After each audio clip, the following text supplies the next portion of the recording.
Baik, Assalamualaikum warahmatullahi wabarakatuh. Selamat pagi, selamat siang, selamat sore semuanya.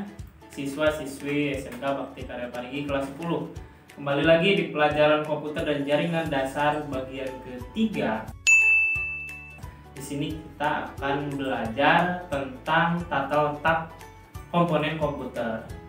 Nah, spesifiknya kita akan belajar tata letak komponen komputer yang ada di motherboard.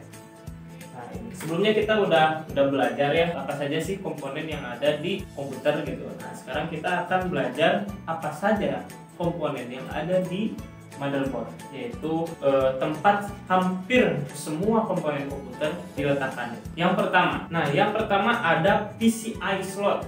Nah, yang ini ya, yang putih ini namanya PCI slot. Nah, papan ini memiliki dua slot ya. Nah, ini ada satu lagi, ini dua ya.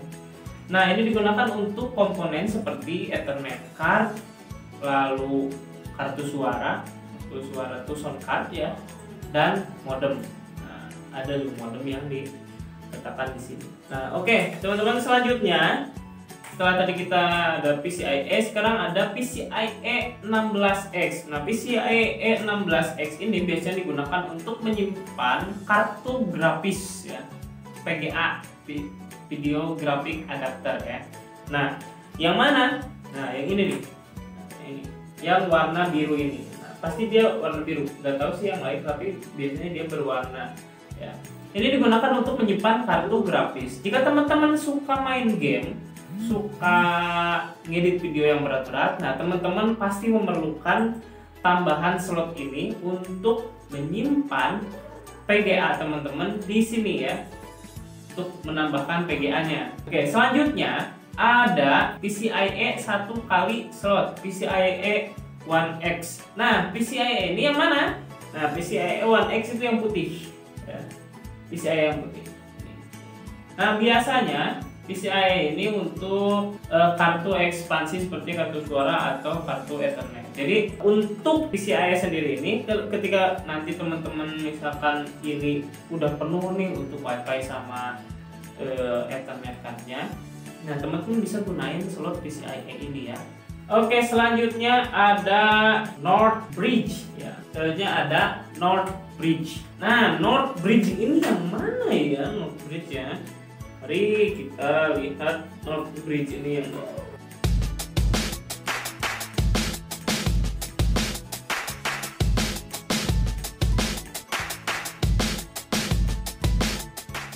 oke, selanjutnya North Bridge.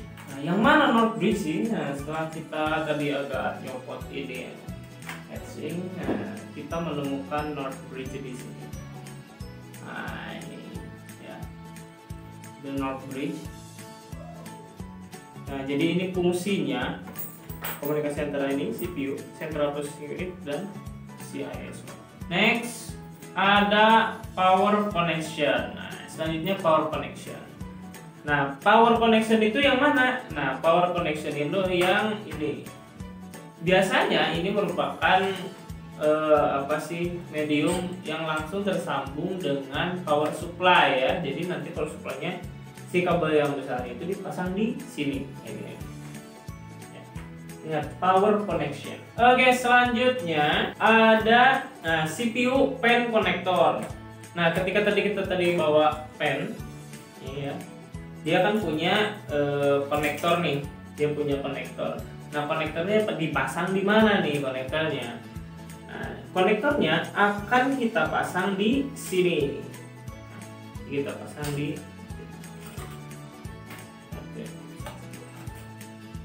Jadi buat teman-teman nanti yang ketika udah sampai ke sini, nanti kita bakal belajar cara pasang, cara ngerakitnya kayak gimana. Ya, jadi slow dan perhatikan ini supaya nanti nggak terlalu bingung.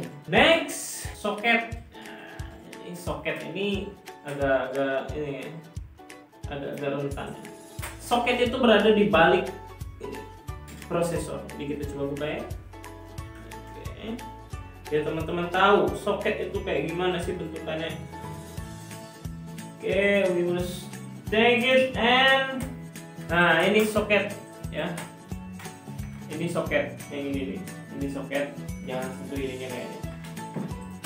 Nah, ini merupakan soket. Soket itu adalah dimana CPU kita akan plug in bracket orange yang sekiranya dia digunakan untuk heatsink again. Ini membantu untuk mendukung berat heatsink. Nah, jadi soket ini adalah apa sih istilah gampangnya itu tempat diamnya prosesor ya, atau CPU. Jadi si prosesor itu disimpan di dalam soket ini ya. Next, slot RAM. Nah, ini paling mudah banget nih. Nah, ini slot RAM ya. Nah, slot RAM ini ada 2. Di beberapa PC bahkan ada yang sampai 4 atau 5 gitu untuk slot RAM-nya sendiri. Nah, ini ada 2.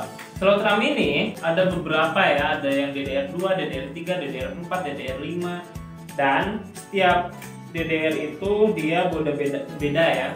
Kalau yang ini dia DDR3. Kalau yang ini dia DDR3, di sini ada tulisannya. Jadi RAM-nya juga harus DDR3, nggak bisa RAM DDR2 dipasang di slot RAM DDR3 gitu loh. Ini ya slot RAM ya, ini slot RAM. Next, nah selanjutnya ada ATX Power Connector. Nah, untuk ATX Power Connector sendiri di sini tidak ada ya, tidak ada ATX Power Connector di motherboard yang ini. Tapi sebenarnya ATX Power Connection ini hampir sama saja dengan tadi Power Connection ya, fungsinya untuk menggunakan aliran listrik dari power supply. Next, ada ID connection. Nah, ID connection itu kalau di sini tidak ada, coba kita cari di motherboard yang lain. Selanjutnya ada short bridge. Nah, short bridge. Nah, ini adalah controller untuk komponen seperti PCIe slot, audio onboard, dan koneksi USB.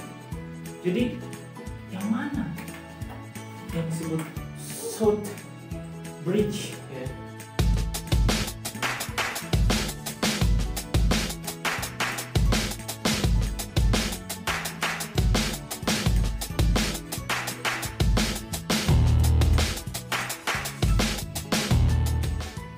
Oke.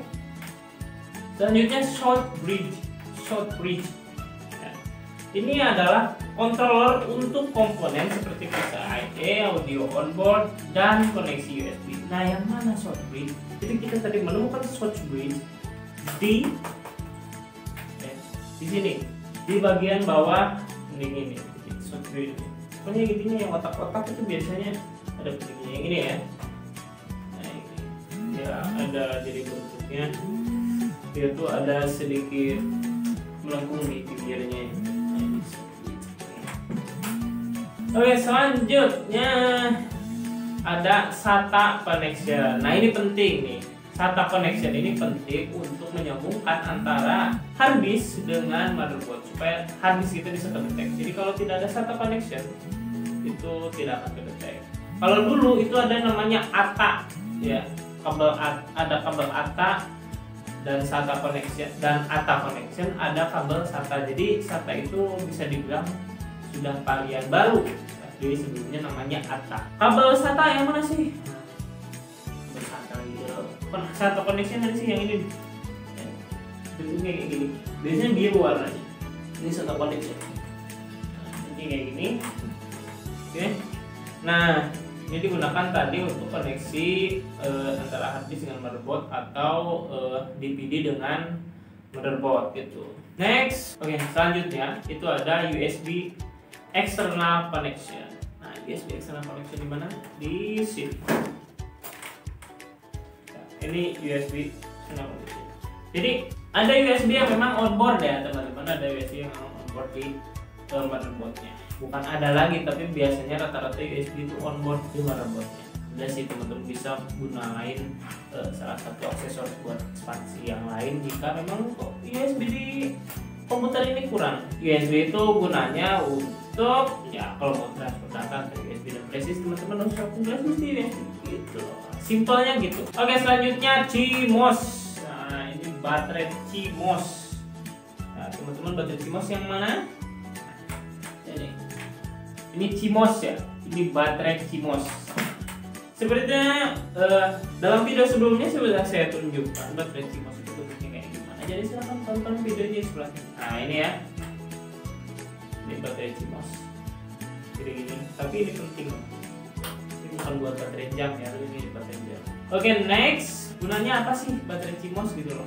Baterai CMOS itu gunanya untuk pertama dia tuh untuk mengatur waktu di komputer teman-teman. Jadi kalau nggak baterai CMOS-nya rusak atau ya ada baterai CMOS-nya, bisa jadi teman-teman nggak bisa masuk BIOS atau waktu teman-teman di komputer itu nggak pernah bener gitu. Sedangkan kita kan kalau browsing itu waktu di komputer itu harus sesuai kan gitu.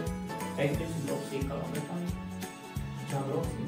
Selanjutnya kita ada namanya jumper clear CMOS. Jumper clear. Kita lihat jumper clear CMOS. Teman-teman bisa lihat jumper clear CMOS itu di sini.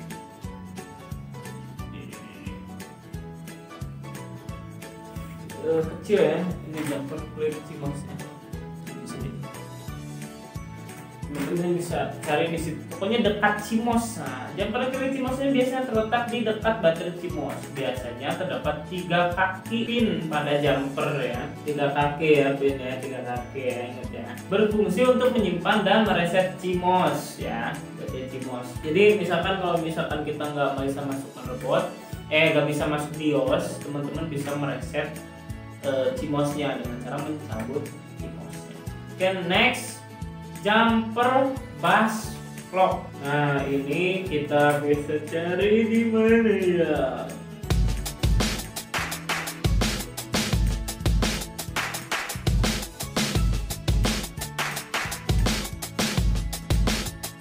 Oke, kita ganti motherboard ya supaya kita bisa cari jumper bus clock-nya.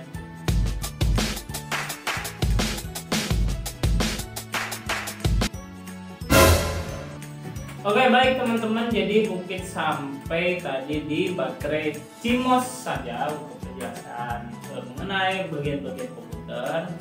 Lebih detailnya bisa teman-teman tanyakan sendiri kepada saya lewat kolom komentar, atau teman-teman bisa langsung menanyakan di kelas nanti ketika sudah ketemu. Terima kasih, nama saya Jun Junaidi. Sampai ketemu di materi selanjutnya. Sampai jumpa.